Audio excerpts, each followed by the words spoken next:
Hello जी, वापस आपका स्वागत है शिक्षक क्लास के ग्रेड 7 के चैनल में। और अपने लोग बहुत ही इजी चैप्टर पढ़ रहे हैं जो कि आप लोग ग्रेड 4 से पढ़ते हुए आ रहे हो। बट ये इजी है, बट ये चैप्टर हमेशा आपके साथ रहेगा। तो आज अपने लोग क्या करने वाले हैं, अपने लोग वापस से पढ़ने वाले हैं वर्किंग विद फ्रैक्शंस। और इसमें आज क्या क्या पढ़ेंगे, simplifying to the lowest form, order of multiplication and last topic जो है डिवीजन ऑफ फ्रैक्शंस। तो मैं अपना जल्दी से इंट्रोडक्शन देता हूँ। मेरा नाम स्नेहल है and I am the maths master teacher Shiksha class and I have 5+ years of experience. तो ये चैप्टर का ओवरव्यू है। अभी तक अपने लोग सिर्फ पहला टॉपिक कंप्लीट किए और आज ये तीनों टॉपिक कंप्लीट करेंगे, ठीक है। तो स्टार्ट करते हैं। सबसे पहले fraction to the lowest form, इसका मतलब क्या हुआ? इसका मतलब क्वेश्चन पहले एक बार पढ़ लेते हैं, इंग्लिश में लिखा क्या है। A fraction in its lowest term और simplest form when the numerator and the denominator have no common factor other than 1. To reduce a fraction, divide both the numbers by their highest common factor. मतलब sir इतना English में लिखा है, क्या बोल रहा है, क्या बोलना चाह रहा है? तो यही बोल रहा है। फॉर एग्जाम्पल अगर अपने पास ये है 24/14 इंटू 10/48, है ना। अब ये कह रहा है कि इसको सिंपलेस्ट फॉर्म में लिखने के लिए क्या करना होगा अपने को। पहले तो न्यूमरेटर और डिनोमिनेटर का HCF 1 होना चाहिए। तो क्या यहाँ पे 24 और 14 का HCF 1 है? नहीं। 24 और 14 का HCF क्या है? पहले 2 से डिवाइड करते हैं। तो अगर मैं 2 से डिवाइड करूँ तो ये 12 हो जाएगा और ये 7 हो जाएगा। क्या 12 और 7 का HCF 1 है? बिल्कुल। 12 और 7 का HCF क्या है? 1 है। उसी तरीके से क्या 5 और 48 का HCF 1 है? नहीं। 2 से डिवाइड कर दो तो ये हो गया 5, ये हो गया आपका हो जाएगा 24, ठीक है। अब यहाँ पे एक चीज़ गौर करना है कि आपको ये पता है जब इसे अपने लोग सॉल्व करेंगे तो ये कुछ ऐसा होगा, है ना। Got it? कुछ ऐसा होगा। अब यहाँ पे आप लोग मुझे बताओ, क्या वापस से HCF जो भी न्यूमरेटर और डिनोमिनेटर में उसका 1 है? नहीं। क्या मैं इसे 2 से डिवाइड नहीं कर सकता? सिंप्लीफाई कर सकता हूँ, 2 आ जाएगा। तो अब यहाँ पे जो आंसर आएगा वो क्या हो जाएगा? 5/14। और 5/14 क्या है? आपका आंसर है, ठीक है। तो fraction to the lowest form क्या होता है? कुछ नहीं, आपको बस ये याद रखना है। आपको न्यूमरेटर और डिनोमिनेटर का जो HCF है वो क्या रखना है? 1 रखना है, ठीक है। ईजी है। नेक्स्ट, अब कुछ क्वेश्चन है उसको सॉल्व कर लेते जल्दी से। अपने पास क्या है? 14/30 इंटू 25/42, ठीक है। अब यहाँ पे वापस देते हैं, इसको डायरेक्ट मल्टीप्लाई कर देते हैं और फिर सिंप्लीफाई करते हैं। फाइन। तो ये 5 से दोनों का HCF 5 है, क्या हो जाएगा? 5 और यहाँ हो जाएगा 6, ठीक है। अब नेक्स्ट जो है यहाँ पे 14 3s आर क्या होता है? 14 को 3 से मल्टीप्लाई करेंगे तो 42 होता है ना। उसी तरीके से अगर अपने लोग देखें तो आंसर क्या आ जाएगा आपके पास? 5/6 इंटू 3, तो आंसर आ जाएगा 5/18। क्लियर है? अंडरस्टूड? Got it? इजी। अब नेक्स्ट आता है आपका 40/15 इंटू 60/48। वापस से मल्टीप्लाई करते हैं, क्या आ जाएगा? 40 इंटू 60 अपॉन 15 इंटू 48। ये कितने टाइम्स में जाता है? 15 4s आर 60। तो इसको अगर मैं वापस से डिवाइड करूं तो ये आ जाएगा आपके पास 12, ठीक है। क्या वापस से अपने पास HCF है? बिल्कुल है। इन दोनों को अगर मैं 4 से डिवाइड करूं तो ये आ जाएगा 10, ये आ जाएगा 3। तो आंसर क्या आ जाएगा आपका? 10/3। Simple, easy. किसी को भी कोई डाउट? इजी है, बिल्कुल इजी है। चलो फिर आगे बढ़ते हैं। और एक और टॉपिक जो आप लोग के बुक में होगा वो है फाइंडिंग द एरिया, है ना। अब आपको ही पता है एरिया अगर रेक्टेंगुलर है ना, या फिर आपका स्क्वायर है, ठीक है। तो बेसिकली हम लोग क्या करते हैं? मल्टीप्लाई करते हैं। लेंथ इंटू ब्रेथ होता है रेक्टेंगल का एरिया, और स्क्वायर का एरिया क्या होता है? साइड स्क्वायर, ठीक है। अब सबसे पहले क्वेश्चन पढ़ते हैं। A rectangular garden is 3 by 4 metre long and 2 by 5 metre wide, find the area of the garden. बहुत ही सिंपल क्वेश्चन है। तो अपने पास क्या दे दिया है, एक गार्डन है जो 3 by 4 मीटर लॉन्ग है और 2 by 5 मीटर वाइड है, ठीक है। तो अब एरिया निकालते हैं। एरिया क्या हो जाएगा, एरिया कुछ नहीं होगा, लेंथ इनटू ब्रेथ। तो लेंथ कितना आपका 3 by 4 और ब्रेथ कितना आपका 2 by 5, ठीक है। अच्छा, क्या वापस से इसको सिंप्लीफाई किया जा सकता है? देखो तो 3 into 2 upon 4 into 5, क्या ये 2 टाइम्स हो जाएगा? हाँ जाएगा। तो क्या आंसर 3 by 10 नहीं आ जाएगा? तो आंसर क्या आ गया एरिया का 3 by 10 मीटर स्क्वायर, ठीक है। इजी सिंपल, कोई डाउट नहीं होना चाहिए आप लोगों को। नेक्स्ट क्वेश्चन बोल रहा है कि the length of table top is 7 by 8 meters and its width is 3 by 4 meters. What is the area of the table top? तो obviously स्टडी टेबल या कोई भी टेबल रहता है कि नहीं, रहता है ना। तो मान के चलते हैं जो आप लोग बहुत कम करते हो पढ़ाई, है ना, वो आपका टेबल है ना। अब वो टेबल में जो लेंथ दिया गया है, लेंथ कितना दिया गया है? लेंथ है 7 by 8, ठीक है। और जो विड्थ दिया गया है, विड्थ कितना दिया गया है आपका 3 by 4, है ना। अब आपको क्या निकालना है? एरिया निकालना है। क्या निकालना है? एरिया निकालना है। तो एरिया निकालते हैं, लेंथ इनटू ब्रेथ, क्योंकि ये रेक्टेंगुलर है ना, देख के ही पता चल रहा है कि ये रेक्टेंगुलर है। Got it. तो अब यहाँ पे लेंथ कितना दिया गया 7 by 8 और ब्रेथ कितना दिया गया 3 by 4, ठीक है। क्या इसको सिंप्लीफाई किया जा सकता है? 7 into 3 8 by 4। सिंप्लीफाई नहीं कर सकते तो यह आ जाएगा 21 by 32 metre square. Clear, understood, got it. Easy है बिल्कुल, कोई डाउट नहीं होना चाहिए यहाँ पे। चल फिर आगे बढ़ते हैं वापस से। ओके, अब आ गया mix fraction. A rectangular garden is 2 hole 1 by 3 meter long and 1 hole 1 by 4 meter wide. Find the area of the garden. ठीक है, सबसे पहले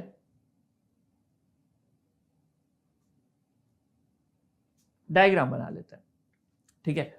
अब डायग्राम बना लिए, तो डायग्राम बनाने के बाद क्या हो गया कि आपके पास जो गार्डन का लेंथ है वो है 2 होल 1 by 3 मीटर्स और वाइड कितना 1 होल 1 by 4 मीटर्स, ठीक है।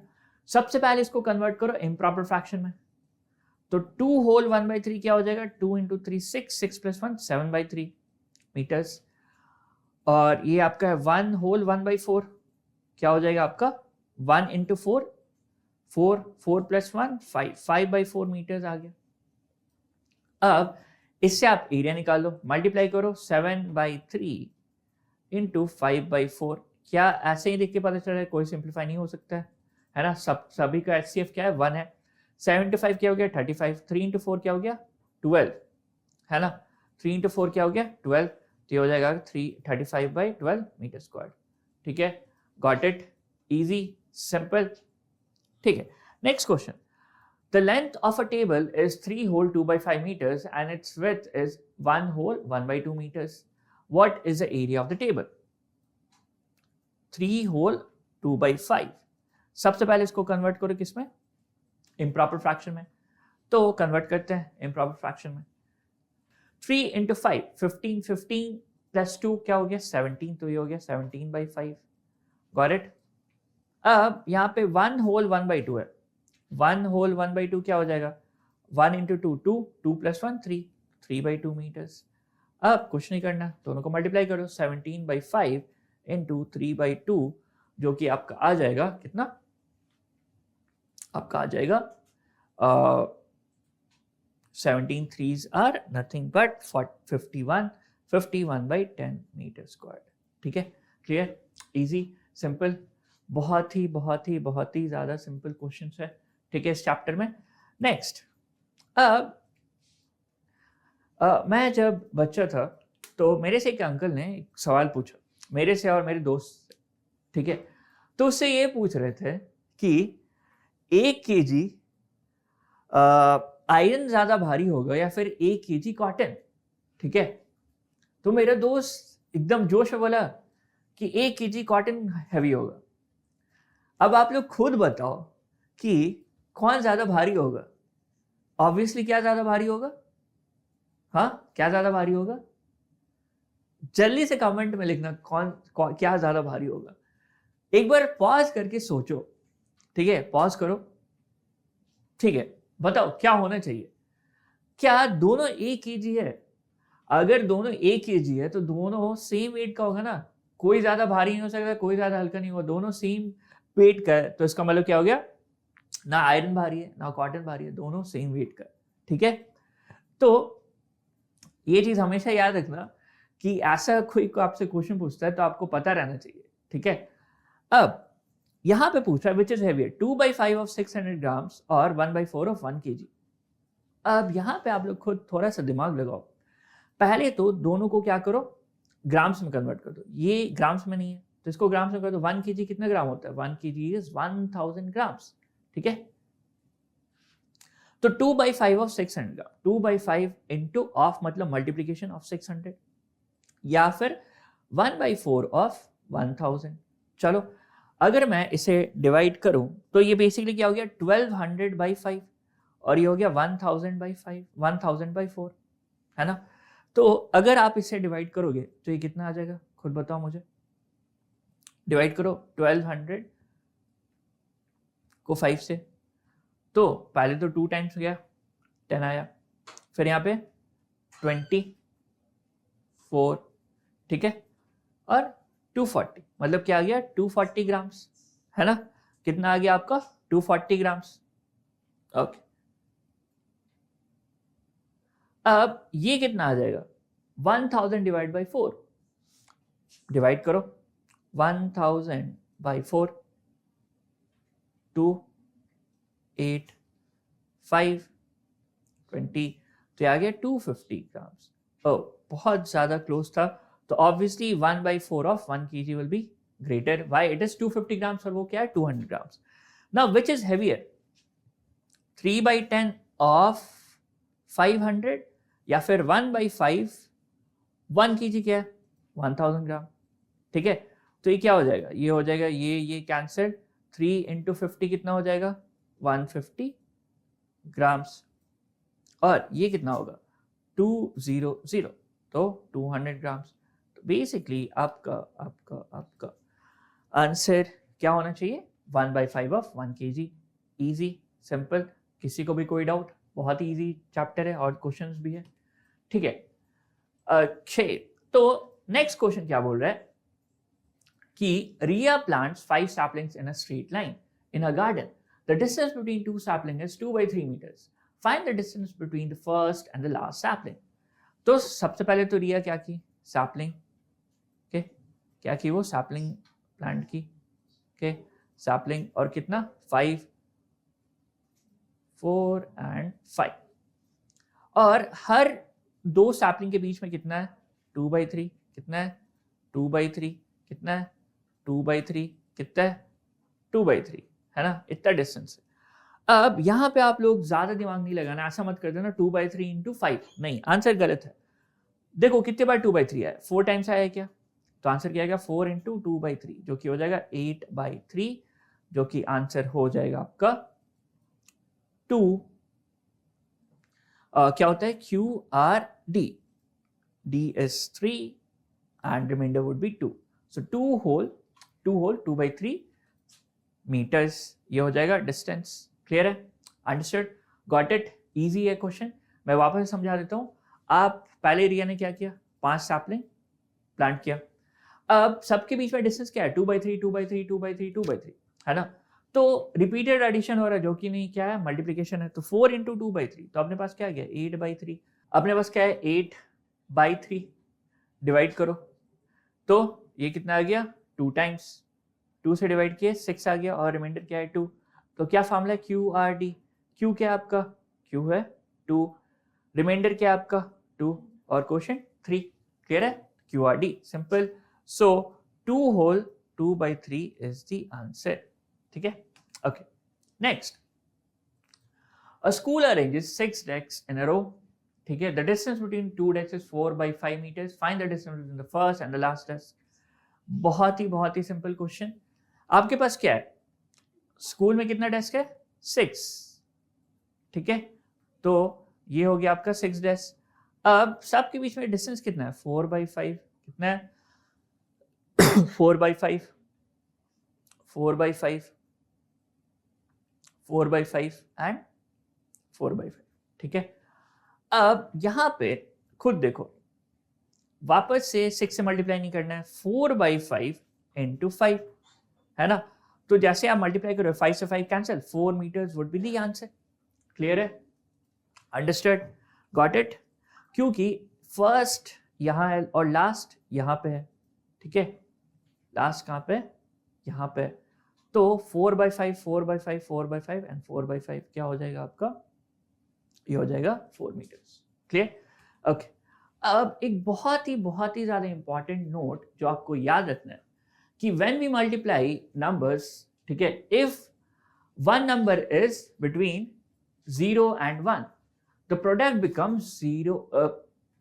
When we multiply numbers, if one number is between 0 and 1, the product becomes smaller than the other number. फिर क्या कहता है, if the number is greater than 1, the product becomes larger than the other number. For example, चलो इसका एक example लेते हैं। तो एग्जाम्पल कुछ नहीं है, क्या है, फॉर एग्जाम्पल अपने पास है 1, अब इसको मल्टीप्लाई कर रहे हैं, मैं किससे मल्टीप्लाई कर रहा हूँ, 2/5। अब 2/5 क्या है, 0 और 1 के बीच में है ना, 0 और 1 के बीच में, जैसे मल्टीप्लाई करेंगे अपने पास क्या है, 2/5। क्या 2/5 1 से छोटा है, बिल्कुल छोटा है। अब कुछ और करते, जैसे लेता हूं मैं 4/3 है ना, जैसे मैं 1 को 4/3 से मल्टीप्लाई करता हूं अपने पास 4/3 आता है। क्या ये 1 से ज्यादा बड़ा है, क्या ये 1 से ज्यादा बड़ा है, बिल्कुल बड़ा है। अगर मैं कोई भी नंबर, ठीक है, अगर मैं आपके पास कोई भी नंबर है, ठीक है ना, और वो 0 से 1 से बड़ा है, और आप उसको मल्टीप्लाई कर रहे हो किससे, किसी नंबर से, तो obviously the product becomes larger than the other number, ठीक है, गॉट इट। देखो 4/3 को मैंने मल्टीप्लाई किया 1 से, तो 1 से बड़ा नहीं हो गया 4/3, हुआ ना, क्लियर है, okay. Next, order of fraction. अब जैसे याद करो, आप लोग कम्यूटेटिव प्रॉपर्टी पढ़े थे, है ना, अगर मेरे पास a प्लस b है तो इसे मैं b प्लस a भी लिख सकता हूँ। अगर मेरे पास a इंटू b है तो मैं इसे b इंटू a भी लिख सकता हूँ।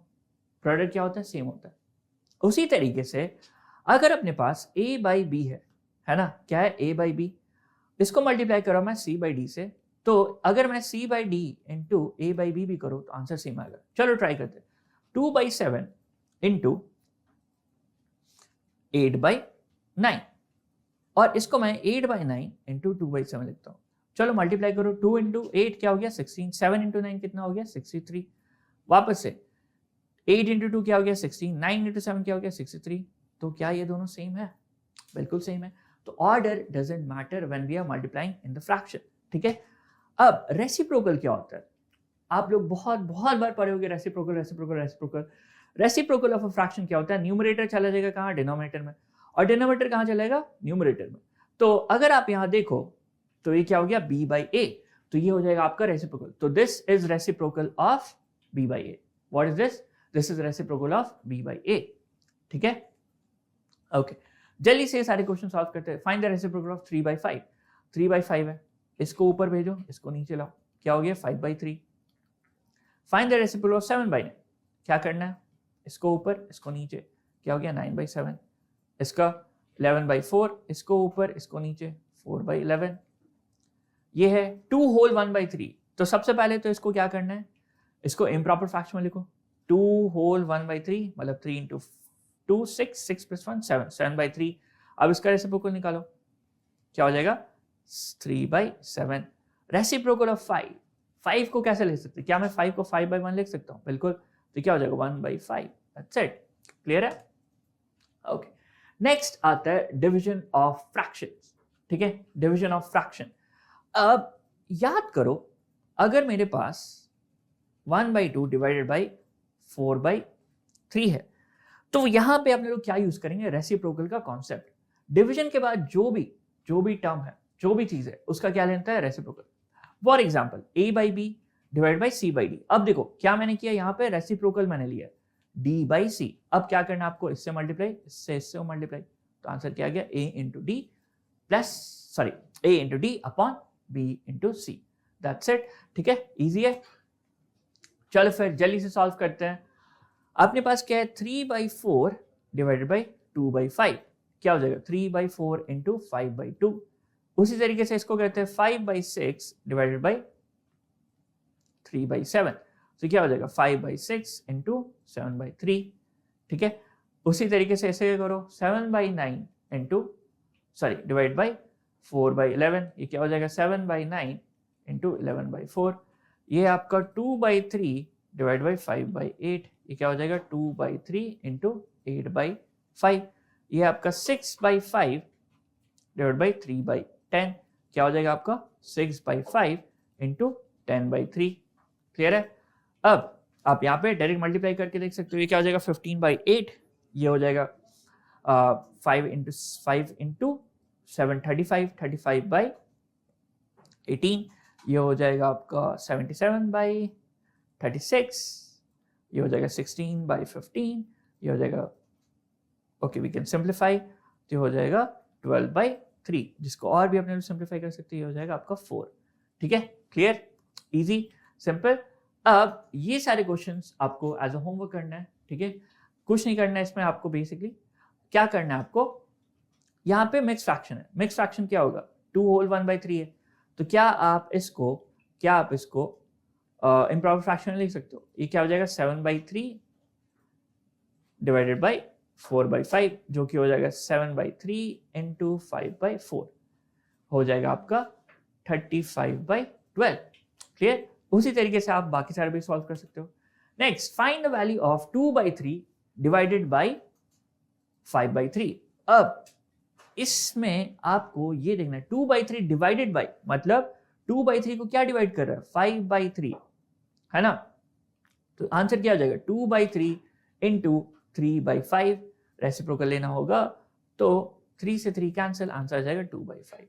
अब दूसरा बोल रहा है डिवाइड 7/8 बाई 4/9, तो 7/8 किससे डिवाइड करना है? बाई 4/9, रेसिप्रोकल, तो हो जाएगा 7/8 इंटू 9/4। ठीक है, तो ये आ जाएगा 63/32 and that's it, that's the answer.